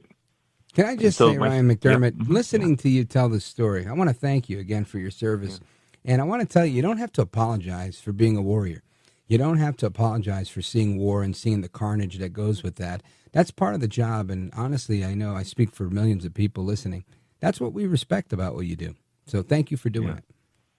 Well, I appreciate that, Rich, and I appreciate your listeners' understanding. And there's a lot of detail, real detail in the book about the carnage, and it's not overdone, but it's sort of real. It doesn't glorify it, but it also sort of says what, it's just real.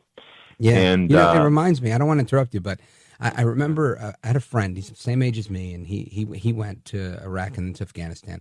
I think Iraq and then Afghanistan. And I was married, making my family at that time, 2001, 2002, and all that. But he went and had kids way later.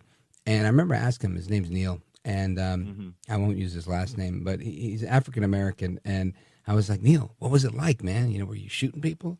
And he got real serious, and he looked at me, he said, it's war, dog. It's war. Mm-hmm. And it was so chilling. And he didn't want to talk about it. And, it was the first time I had a real inclination, this is way more than whatever we fantasize or imagine that we see from television. So, I understand when you take pause and talking about these things, I can only imagine how difficult it is. Yeah, no, it is. And so writing about it was an easy thing for me to do, or not an easy thing, but it's a way to, and we appreciate that when folks who haven't served in war sort of want to understand it. But there's a lot that goes on in war. There's a lot that happens, in the military outside. I have to say, one of the sort of transition chapters deals with the sort of family support, and sort of welcoming home the families of fallen soldiers. And that's quite a task, is to do the emotional. So we lost two, and this gets to Memorial Day, Rich. My book, there's 3 people that fallen soldiers that I talk about in my book. Minsu Choi and Landon Giles were 2 soldiers and 2 troopers in my unit.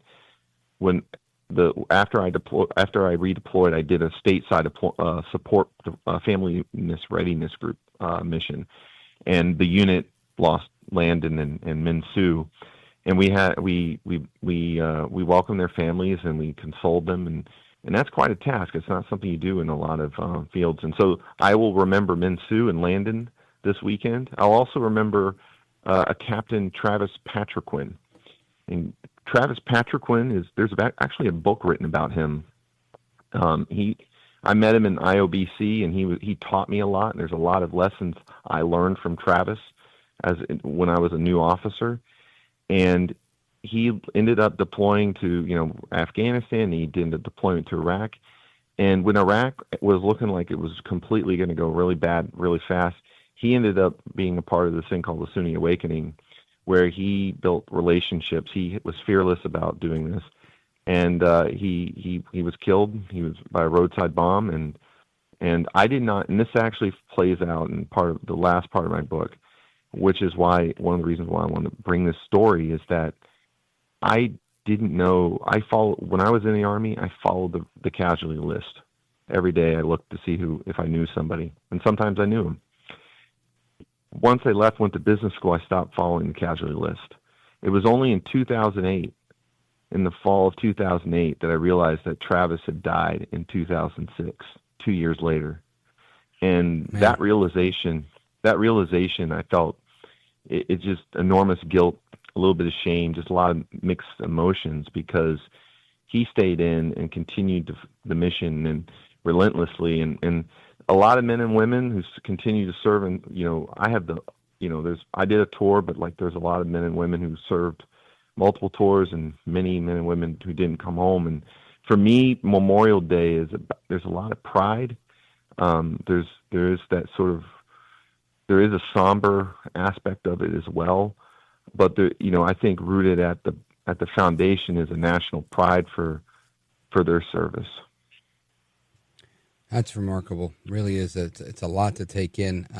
And again, I want to give you my thanks for your service. And of course, our thoughts are with the families that never, ever got to see their warriors again. Folks, we're on with Ryan McDermott, and he's the author of Downriver, a memoir of a warrior poet. Ryan, let everybody know how they get a copy of this book. Well, they can get a copy of the book on Amazon. But one thing I want to highlight too, Rich, make sure I don't forget, is my son is graduating from West Point tomorrow, and that's part of the whole. There's a lot more to the story.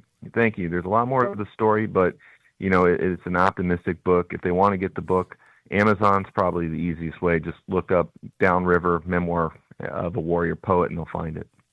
That's fantastic that he's following in your very positive footsteps. Ryan McDermott, author and former Army captain, I want to thank you for being here. Godspeed to you, sir. You're a gentleman, a scholar, and a patriot. God bless you, sir. Thanks, Rich. Appreciate your listeners, Phil. You bet. And amigos, your thoughts, calls, and reactions on this and everything else coming up right now.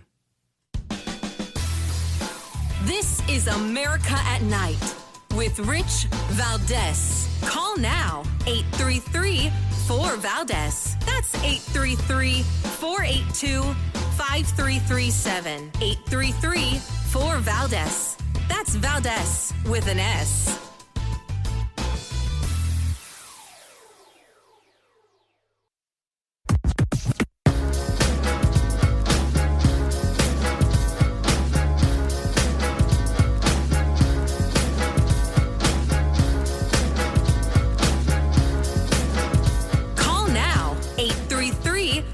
Valdez. That's 833-482-5337. 833-4VALDEZ.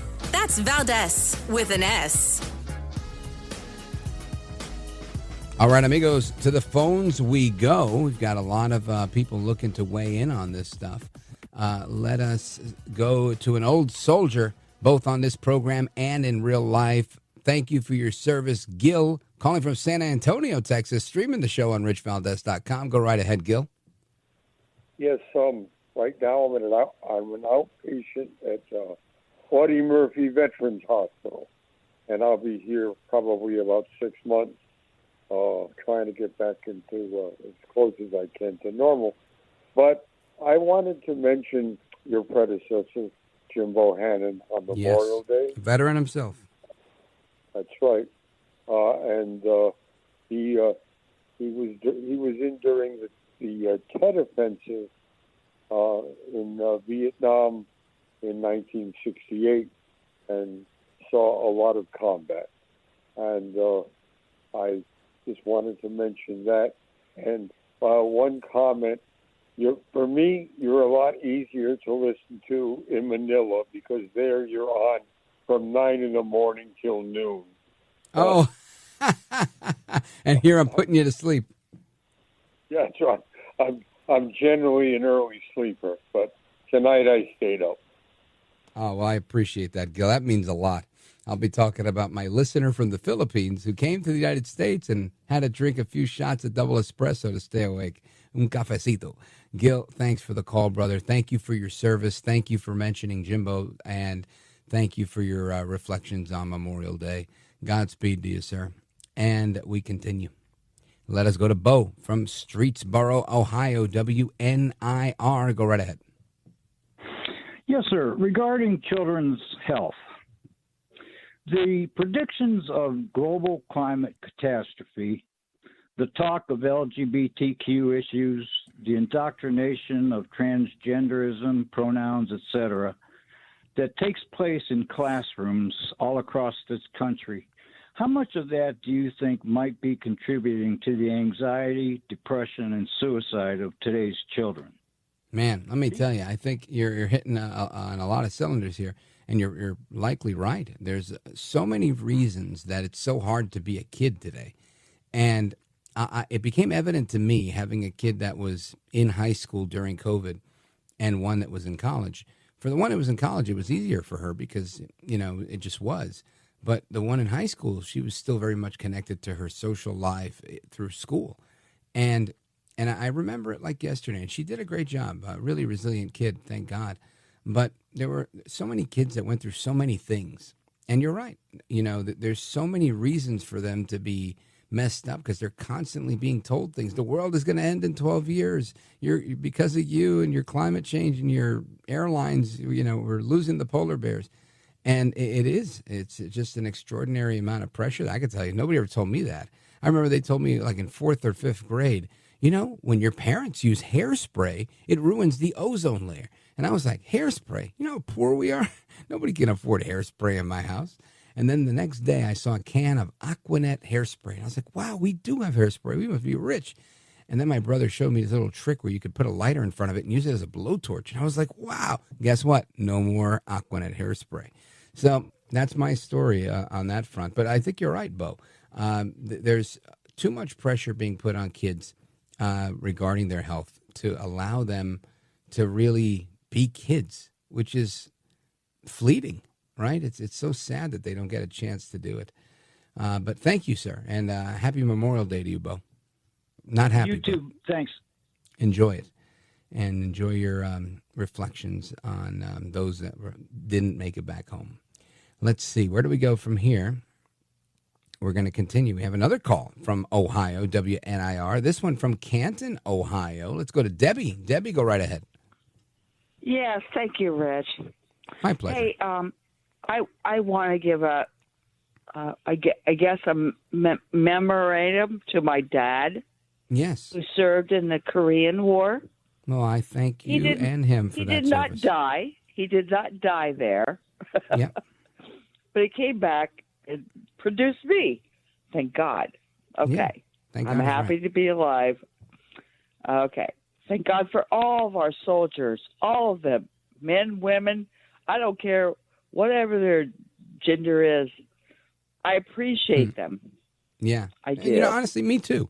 Me too. I may not support this idea of having transgender people in the military, but it doesn't mean the ones that are there, the ones that were there, that I don't appreciate them. And I realize some of them went for the wrong reasons, but they did it. They were there, and many of them had to do what they had to do, and the rest of them who took medical, then they did what they did. But you're right. We owe them a debt of gratitude. My brother Bobby is a United States Marine. He died a couple of years ago, and about a year and a half ago. And it was always one of the biggest honors in our family for Bobby to have served in the USMC. And I know that there's so many people that are, listening right now that have, family members that served. And kudos to them. And again, it's not Veterans Day, it's Memorial Day. I get that. I know that there's many of you that had family members that didn't come back. But I'm grateful for all of them as well. So, Debbie, thank you for your call. I appreciate you. Did you want to say something else? I see that you wanted to make a comment about the health care. RFK, but I don't know if I have time. Well, I'll give you a minute. Okay. I just want to say I support him. Really, truly, I do. I'm supporting him right now because he's trying to take the poisons out of our food and out of our, because I see it all the time. Go, RFK. I love want that. him to go even further. Yeah, me too. Thank you, Debbie. I appreciate it. And shout out to everybody at WNIR in Ohio. And, folks, we come right back to the rest of your calls, WVMT, KUGN, and everybody else. Don't go anywhere. This is America at Night with Rich Valdez.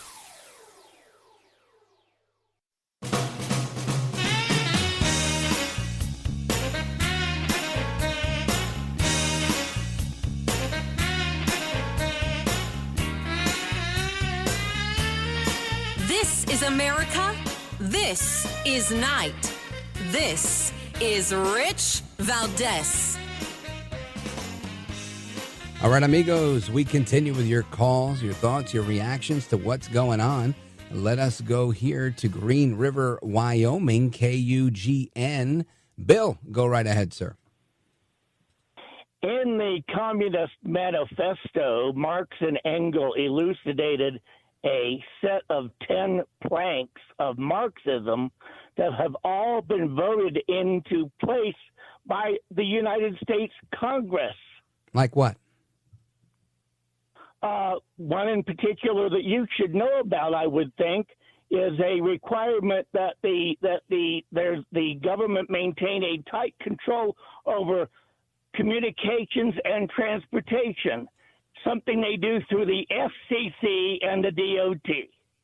Yeah. Well, I mean, I think the big difference here, though, I mean, I don't think that's a fair correlation because the FCC, look at all the things I say. I say all sorts of things on this radio, and I've never been approached by anyone from the FCC except for interviewing a commissioner of the FCC and then most recently the chair, Brendan Carr, of the FCC. But it's never been punitive or anything like that. Now, conversely, my friend that came from Havana, Cuba to Key West, Florida on a jet ski, he would tell me that in Cuba there was one channel. That was it. There was one television channel, a couple of different radio stations, but all of it was controlled by the government. Right? So when you're saying the government maintain a tight control, the government doesn't do anything on my radio station, right, or any of this network. We're on hundreds of stations, and we've got millions of listeners, and it's all private, right? These are all stations that are owned by Westwood One or by Cumulus or by others that are brokering a deal to carry the show, some independent operators. So, I mean, there's a lot of choice here, and people are carrying the show because they want to carry the show because people are enjoying the show. It's not because the government is mandating them or forcing them to. So I'm with you, though, that the government need not adhere to Marxism. Marx and Engels were, obviously off their rockers, mad scientist, evil genius types. And I hope I do my best every day to fight against Marxism because this is ultimately probably one of the strongest ideologies that's ever, I'd say it's right up there with most of the world religions. And they have a lot of adherents. And I think our job collectively and individually is to stop that crazy as often as we can through logic and doing what we do here. So thank you for the call, my brother. I appreciate it. Shout out to Paul in Globe, Arizona, KRVN. Shout out to Tony in Montreal, WVMT. I appreciate it. And we're going to continue the conversation when we return on Monday. Big special show for you on Monday with Memorial Day. Hasta la próxima. Take care. Good night. And God bless you, America. I'm Rich Valdez.